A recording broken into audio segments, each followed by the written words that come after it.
नमस्कार दोस्तों, स्वागत है साथियों आपके अपने चैनल पे। साथियों, तो अपन पढ़ रहे थे राजस्थान पुलिस के लिए है महिला एवं बाल अपराध। तो साथियों, अपन ने 7 क्लासें पहले पढ़ ली हैं, तो आज अपनी क्लास नंबर 8 होगी। साथियों, कौन सी होगी? Class number 8। तो पहला क्वेश्चन क्या है साथियों, आप लोगों की स्क्रीन पे। साथियों, कौन सा क्या है पहला क्वेश्चन? तो साथियों, पहला क्वेश्चन है, घरेलू हिंसा से महिलाओं का संरक्षण अधिनियम किस वर्ष लागू किया गया था?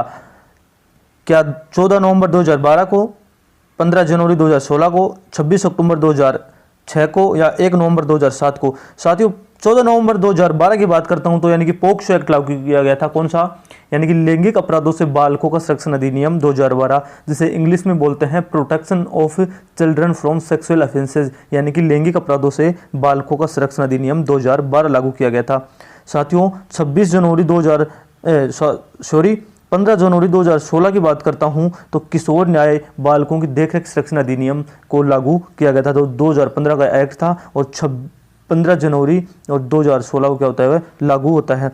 जबकि हमारा घरेलू हिंसा से महिलाओं का संरक्षण अधिनियम साथियों कब लागू होता है?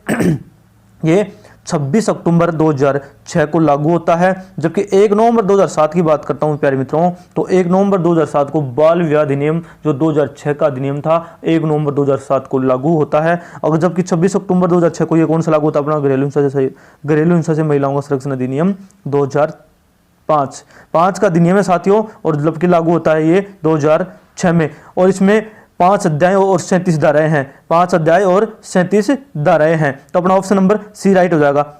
नेक्स्ट क्वेश्चन पे चलते हैं साथियों।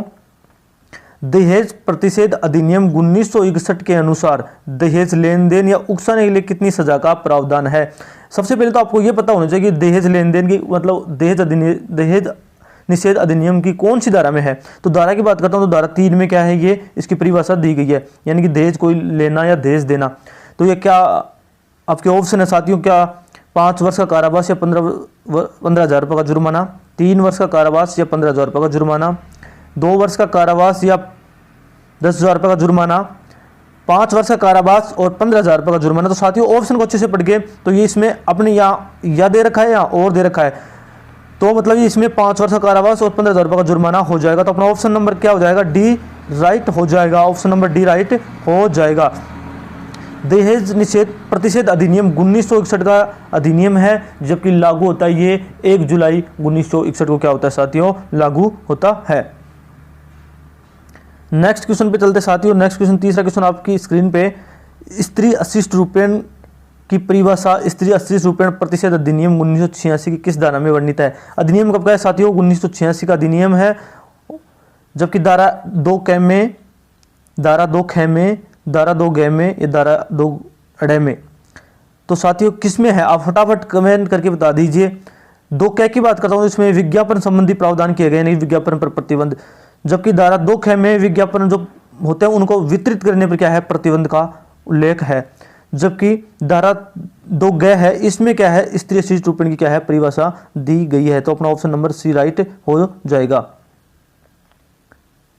नेक्स्ट क्वेश्चन साथियों, आप लोगों की स्क्रीन पे, वेश्यावृत्ति प्रयोजनों के लिए किसी नाबालिग को बेचना। अच्छे से क्वेश्चन को पढ़ना साथियों। भारतीय दंड संहिता की किस धारा में दंडनीय अपराध है? भारतीय दंड संहिता आईपीसी इंडियन पेनल कोड 1860 का एक्ट साथियों, 1860 का एक्ट है। जबकि 1 जनवरी 1862 को ये लागू होता है। क्या 373 में साथियों? 373 की बात करता हूं तो 373 में तो नाबालिग को खरीदना है, जबकि 372 में क्या हो जाएगा, अपना नाबालिग को बेचना। तो अपना ऑप्शन नंबर बी राइट हो जाएगा। जबकि धारा 375 की बात करूं प्यारे मित्रों, धारा 375 में बलात्कार की परिभाषा दी गई है, जबकि 376 में बलात्कार के लिए दंड का प्रावधान किया गया है। तो अपना ऑप्शन नंबर बी राइट हो जाएगा। साथियों, आप चैनल को सब्सक्राइब कर लेना और बेल आइकन दबा के रखना। आप सपोर्ट करना साथियों, आपका सपोर्ट ज्यादा से ज्यादा सपोर्ट होना चाहिए ताकि मैं और भी अच्छे से क्वेश्चन बना के लाऊं।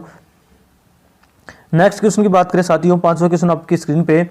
अनैतिक व्यापार रोकथाम अधिनियम 1956 की धारा में विशेष पुलिस अधिकारी की नियुक्ति, यानी कि ध्यान देना, किसकी विशेष पुलिस अधिकारी की नियुक्ति की जाती है? किस धारा के अंतर्गत की जाती है? यानी कि अनैतिक व्यापार अधिनियम में धारा 12 के अंतर्गत की जाती है, धारा 9 के अंतर्गत की जाती है, धारा 13 के अंतर्गत की जाती है, या धारा 10 के अंतर्गत? तो साथियों, धारा 13 के अंतर्गत की जाती है। तो अपना ऑप्शन नंबर सी राइट हो जाएगा। और ऐसा ही रैंक का, यानी कि उप निरीक्षक रैंक का क्या होना चाहिए, अधिकारी नियुक्त किया जाता है। तो अपना ऑप्शन नंबर सी राइट हो जाएगा। नेक्स्ट क्वेश्चन की बात करूँ साथियों, नेक्स्ट क्वेश्चन आप लोगों की स्क्रीन पे, बाल विवाह प्रतिषेध अधिनियम 2006 कब से संपूर्ण भारत में लागू हुआ?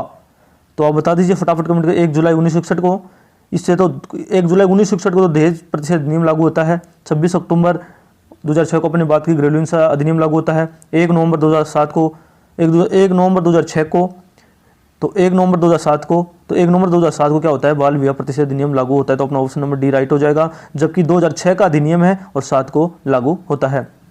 नेक्स्ट क्वेश्चन की बात करें साथियों, बाल एवं किशोर प्रतिषेध विनियमन अधिनियम 1986 में बालक के काम करने हेतु कितने घंटे निर्धारित किए गए हैं?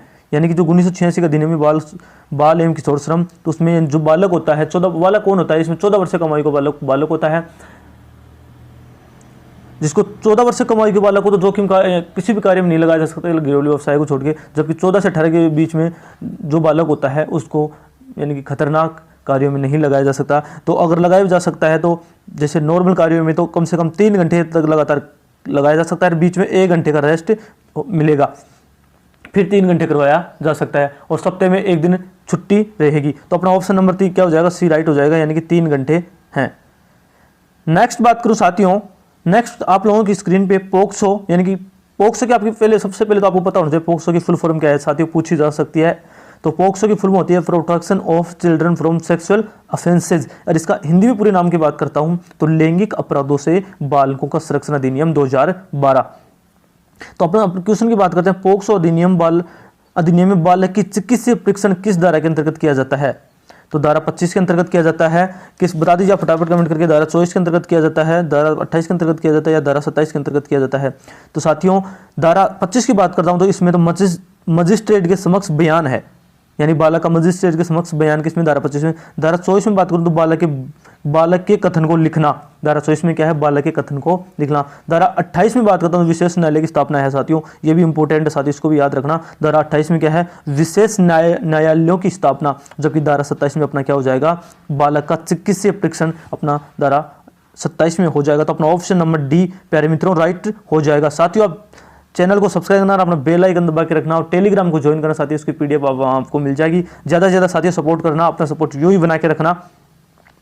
साथियों नेक्स्ट क्वेश्चन आप लोगों की स्क्रीन पे, लैंगिक उत्पीड़न का निवारण कार्य स्तर पर महिलाओं का यौन उत्पीड़न अधिनियम किस धारा में किया जाता है? यानी जो लैंगिक उत्पीड़न हुआ है उसका कार्यस्थल पर यौन उत्पीड़न जो अधिनियम बना उसकी किस धारा में वर्णित है? धारा 3 में, धारा 2 में, धारा 4 में, धारा 5 में। साथियों बात करूं धारा 2 में तो क्या है, परिभाषा दी गई है, जो लैंगिक उत्पीड़न का जो अधिनियम है उसकी क्या है, परिभाषा है। जबकि धारा 4 में क्या है, आंतरिक परिवार समिति का क्या है, गठन है। जबकि धारा 5 में क्या है, धारा 5 में साथियों जिला अधिकारी को अधिसूचना, क्या है, जिला अधिकारी को अधिसूचना। तो अपना ऑप्शन नंबर 1 राइट हो जाएगा। धारा 3 में क्या है, लैंगिक उत्पीड़न का क्या है, वर्णन है।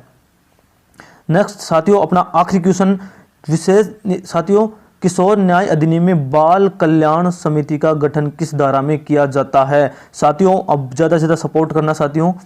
धारा 10 के अंतर्गत किया जाता है, धारा 4 में किया जाता है, धारा 13 में किया जाता है या धारा 27 में किया जाता है? साथियों आप लोग इस प्रश्न का आंसर आप कमेंट में देना साथियों। मैं आपका इंतजार करूंगा कि कौन कौन लोग कमेंट करता है, कौन कौन लोग अच्छे से प्रश्नों को दे रहा है, ताकि उसका अच्छे से सिलेक्शन हो, अच्छे से अच्छे जॉब मिल सके साथियों। तो साथियों आज के लिए इतना ही, मिलते हैं किस नेक्स्ट वीडियो में, तब तक के लिए जय हिंद जय। सभी को वीडियो देखने के लिए धन्यवाद, thank you for watching sir. इस क्लास का पीडीएफ पाने के लिए साथियों, इस क्लास का पीडीएफ पाने के लिए आप ज्वाइन कर सकते हैं हमारा टेलीग्राम। आप टेलीग्राम पे सर्च करोगे मिशन राज पुलिस, तो आपको मिल जाएगा। अपना मिशन राजस्थान पुलिस के नाम से अपना टेलीग्राम बना हुआ है। आप हमें व्हाट्सअप भी कर सकते हैं या फिर ज़्यादा आप कॉल कर सकते हैं। बाकी आपको इसकी पीडीएफ मिल जाएंगी, राजस्थान पुलिस से नोट्स वगैरह या कोई जो भी इन्फॉर्मेशन होगी आप सबसे पहले टेलीग्राम पर मिल जाएगी। तो आप सभी ज्वाइन करके रखना और हमारे चैनल को सब्सक्राइब कर लो आपको। तो मिलते हैं, धन्यवाद।